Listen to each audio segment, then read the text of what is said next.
Good afternoon. बाजार तो बढ़िया रंग दिखा रहा है काफ़ी दिनों बाद। इनफैक्ट कुछ लोग ये भी कहें कि आंखें तरस गई थी ऐसे चौतरफा हरियाली स्क्रीन पर देखने के लिए काफ़ी दिन से। तो क्या लग रहा है आपको 17,400 जो बीच में गए थे, क्या एक बॉटम बन चुका है, हम आगे बढ़ेंगे या अभी गुंजाइश है रीटेस्ट की? तो मेरे को तो ये लग रहा है कि आई थिंक बॉटम तो बन गया है। I think but broadly range bound है अभी भी मार्केट 18,200 टॉप और 17,400 बॉटम। चीजें करके ऊपर की तरफ रुझान होना चाहिए। अभी रेंज ब्रेक करने में थोड़ा टाइम लगेगा, but I am quite hopeful that the range ultimately break ऊपर की तरफ करेगा, तो we can have some more turbulence for a few more days. I think मेरे हिसाब से towards the end of the month I think we should be breaking out the range on the upside. Ashish, in fact बाजार ने पूरे अदानी मामले को काफी maturely लिया। दूसरे दिन ऑनवर्ड्स ही बैंक निफ्टी चलना शुरू हो गया और जो फोकस में बैंक से उन सब के सफाई के बाद वहां भी काफी अच्छी बाइंग दिखी। लेकिन मैं आपसे जानना चाहूंगा, जो आज आरबीआई की कमेंट्री आई, हालांकि ओवरऑल तो काफी ग्रोथ ओरिएंटेड थी, डविश दिखाई दी, बट एक समय उन्होंने ये बात बोली कि एल्बो रूम है हमारे पास अभी भी अप्रोप्रिएट एक्शंस लेने का अगर जरूरत पड़ी तो, अगर कोर इन्फ्लेशन स्टिकी रह गया। क्या बाजार ये अभी डाइजेस्ट कर रहा है कि एक दो और हाई हो सकते हैं, या उसके बियॉन्ड देख रहा है बाजार, 6 महीने के बियॉन्ड देख रहा है?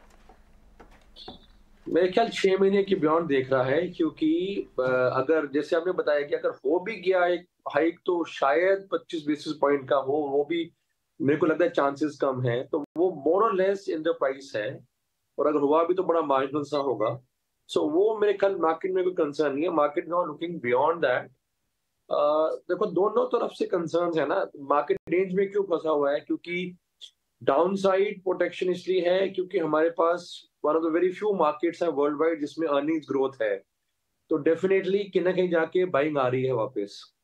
और अपसाइड लिमिटेड इसलिए है क्योंकि वर्ल्ड ओवर जो फ्रेश मनी है इक्विटी में वो बहुत कम आ रहा है। इंडिया में बहुत अच्छा आ रहा है, बट बाकी जगह में बहुत कम आ रहा है, और उसके रीजन ये है कि तकरीबन सारे ही जो अच्छे फंड्स, जो अच्छे से अच्छे फंड्स थे बाहर के इंटरनेशनल, उन्होंने पिछले साल में बहुत गंदा प्रदर्शन हुआ है उनका। मार्केट्स अनएक्सपेक्टेडली बहुत गिरी थी वर्ल्ड वाइड, तो जो फ्रेश इक्विटी फ्लो है वो world wide specially developed markets में बहुत ही कम है, ना के बराबर है, बल्कि नेट नेट रिडेम्पशन ही हो रही है ज्यादातर फंड्स की। तो इसलिए एफआई सेलिंग जो चल रही है वो मेरे को लगता नहीं कि बहुत जल्दी थमने वाली है। तो इसलिए एक अपसाइड भी लिमिटेड है, क्योंकि एक तरह सेलिंग प्रेशर तो आ ही रहा है, और डाउनसाइड भी लिमिटेड है क्योंकि फंडामेंटली चाहे वैल्यूएशन थोड़ी ऑन द हायर साइड हो, बट एक ही मार्केट है जहाँ पे एक इतनी बड़ी इकोनॉमी है, और अर्निंग्स ग्रोथ भी है, और visibility of corporate earnings growth भी है, और डोमेस्टिक लिक्विडिटी भी अच्छी है। तो डाउनसाइड भी लिमिटेड है, अपसाइड भी लिमिटेड है, इसलिए इस तरह से रेंज बाउंड हम फंसे हुए हैं। पर मेरा माय ओन फीलिंग इज कि कहीं ना कहीं जाके जो रेजोल्यूशन होगा वो अपसाइड पे होगा, बट टाइम लगेगा, और जो अपसाइड की मूवमेंट भी थोड़ा थोड़ा करके आएगी। It won't be a very it won't be like 2020 kind of a bull run or 21 kind of a bull run. I think the bull run this year will be a very marginal measured one. but ये है कि आपको stock specific रहना पड़ेगा ज्यादा। Stocks में बहुत अच्छी अपॉर्चुनिटीज आएंगी, बट ओवरऑल मार्केट मेरे को लगता है कि बहुत ज्यादा परफॉर्म करने वाली है। बट हाँ, ये है कि डाउन साइड लिमिटेड है, यहाँ से जरूर ऊपर की तरफ जाएगी, पर बहुत ज्यादा कोई इतना कोई रन अवे बुल मार्केट नहीं होने वाला। राइट आशीष, गुड आफ्टरनून। सेक्टर स्पेसिफिक आपके आउटलुक को समझना, इन पर्टिकुलर सीमेंट, इंफ्रा और साथ ही होम इम्प्रूवमेंट थीम, क्या यहाँ पर आपका भरोसा बनता है? क्योंकि कैपेसिटी एक्सपेंशन को लेकर कई खबरें आ रही हैं इन दिनों। सीमेंट कंपनियों के जो नतीजे आ रहे हैं उनमें डिमांड आउटलुक जो है वो लगातार बढ़ता हुआ दिखा, और ताज़ा खबरें ये भी हैं कि हो सकता है आने वाले दिनों में जीएसटी जो है उसकी इम्प्लीमेंटेशन में चेंजेस आए, जीएसटी रेट्स में कटौती भी देखने को मिले। आपका आउटलुक इन सेक्टर पर क्या होगा? देखिए, सीमेंट इज ऑल्सो एक पॉजिटिव सेक्टर है। सीमेंट में मैं समझूंगा कि आपको अपॉर्चुनिटीज ढूंढनी चाहिए। इसके साथ मैं समझूंगा कि आपके जो निगलेक्टेड सेक्टर्स थे कई, वो काफी वापस आ रहे हैं। जैसे कैपिटल गुड्स बहुत सालों बाद वापस आ रहा है। आपका जो पीएसयू स्पेस है वो बहुत इंटरेस्टिंग लग रहा है। पीएसयू बैंक्स ऑलरेडी हमने देखा आउट परफॉर्म किए हैं, और मेरे मुताबिक चुनिंदा पीएसयू बैंक्स में अभी भी आउट परफॉर्मेंस रहेगा। इन particular I think can bank and bank of Baroda look very good इनमें है। अच्छा, बाकी जो PSU स्टॉक्स हैं, खास करके oil marketing, gas marketing companies जैसे गेल है, IOC है, आपका कोल इंडिया है, इन सब में कि बहुत देर से निगेटेड स्टॉक्स हैं।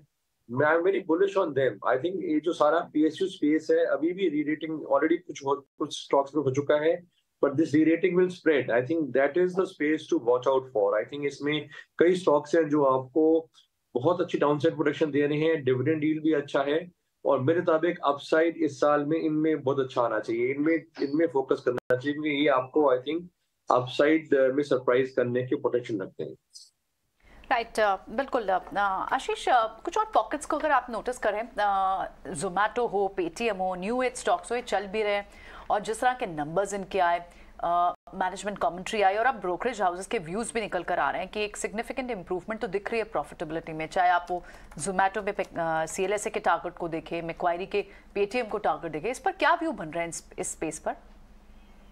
देखिए, मेरे मुताबिक इससे बहुत क्लियर होना चाहिए कि चाहे पेटीएम हो या जोमेटो हो, आप तभी निवेश करें कि अगर आपके पास रिस्क एपेटाइट है, क्योंकि इन स्टॉक्स का, इन कंपनीज का अभी भी कोई ऐसा नहीं है कि बहुत कोई प्रॉफिटेबिलिटी आने वाली है। तो अनुमान है कि शायद टर्न अराउंड होगा, और अभी बहुत अर्ली स्टेजेस हैं, and competition can also change a lot. मतलब they are very high risk investments.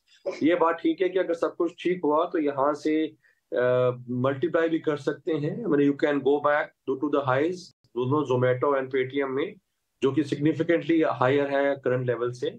But risk है, तो वो रिस्क समझ के ही करना है। अगर आपके पास रिस्क एपेटाइट है तभी आप इनमें इन्वेस्ट करें, क्योंकि दोनों तरफ की चर्चा हो सकता है। क्योंकि अगर किसी वजह से परफॉर्मेंस ठीक ना रही और टर्न अराउंड नहीं हुआ सस्टेन, तो डाउन साइड भी बहुत लिमिटेड है, क्योंकि डिस्पाइट द करेक्शन अभी भी वैल्यूएशंस कंजर्वेटिव बेसिस में देखा जाए तो वैल्यूएशन अभी भी हाई है, तो डाउन साइड रूल आउट नहीं की जा सकती। तो सभी अगर करें, अगर और उतना ही मात्रा में करें जितना कि आप रिस्क अफोर्ड कर सकते हैं।